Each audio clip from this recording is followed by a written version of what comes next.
முருங்கைக்காய் காரக்குழம்பு எப்படி செய்கிறதுன்னு பார்க்கலாமா? வாங்க பார்க்கலாம். அதுக்கு கடாயை வச்சு தேவையான அளவு ஆயில் சேர்த்துக்குவோம். ஆயில் காஞ்சதும் 1 டேபிள் ஸ்பூன் வெந்தயம் சேர்த்துக்குவோம்.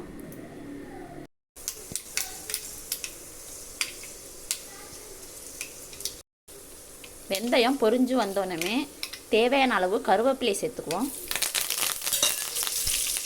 கருவேப்பிலை பொரிஞ்சு வந்தோடனே ஒரு பெரிய வெங்காயத்தை பொடிசாக அரிஞ்சு சேர்த்துக்குவோம்.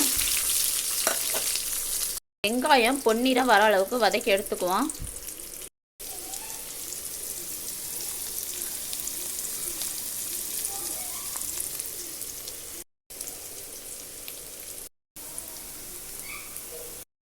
வெங்காயம் வதங்கி வந்துருச்சு. இந்த ஸ்டேஜில் ஒரு தக்காளி, பெரிய தக்காளியாக பழுத்த தக்காளியாக எடுத்து பொடிசாக அரிஞ்சு வச்சுருக்கேன், அதை சேர்த்துக்குவோம்.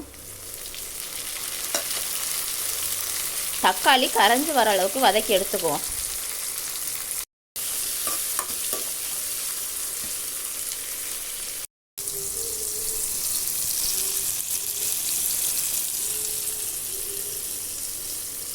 தக்காளி நல்லா கரைஞ்சி வந்துருச்சு, கரைஞ்சி நல்லா வதங்கி வந்துருச்சு.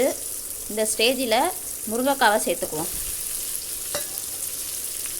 முருங்கைக்காவில் இப்படி தோலை ஊற்றிட்டு சேர்க்கணும், அப்போ தான் அதில் உள்ள ஃப்ளேவர்லாம் குழம்புல இறங்கி டேஸ்ட்டாக இருக்கும். முருங்கைக்காவை ஒரு 2 நிமிஷம் அந்த எண்ணெயிலே வதக்கி எடுத்துக்குவோம். முருங்கைக்காவை அந்த பச்சை வாசனை போகிற அளவுக்கு 2 நிமிஷம் எண்ணெயிலே வதக்கி எடுத்தாச்சு.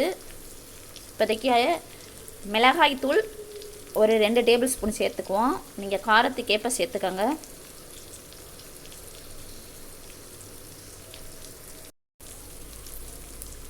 மல்லித்தூள் ஒரு 3 டேபிள் ஸ்பூன் சேர்த்துக்குவோம்.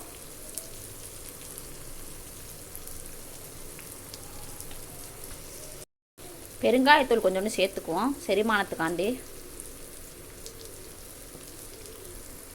இந்த மசாலாலாம் எண்ணெய் வாசனை பச்சை வாசனை போகிற அளவுக்கு அந்த எண்ணெயிலேயே வதக்கி எடுத்துக்குவோம். மசாலாலாம் பச்சை வாசனை போகிற அளவுக்கு வதக்கி எடுத்தாச்சு. இந்த ஸ்டேஜில் ஒரு லெமன் சைஸ் புளி எடுத்து கரைச்சி வச்சுருக்கிறேன், அந்த புளி கரைசலை அதில் சேர்த்துக்குவோம்.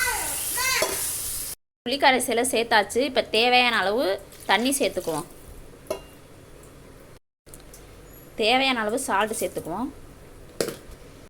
மூடி போட்டு கொதித்து சுண்டி வர அளவுக்கு கொதிக்க விடுவோம். கொதித்து சுண்டி வந்து குழம்பு ரெடியானப்பில் பார்க்கலாம். குழம்பு கொதித்து சுண்டி வந்துருச்சு. இந்த ஸ்டேஜில் அடுப்பை ஆஃப் பண்ணிக்கலாம். முருங்கைக்காய் காரக்குழம்பு ரெடி.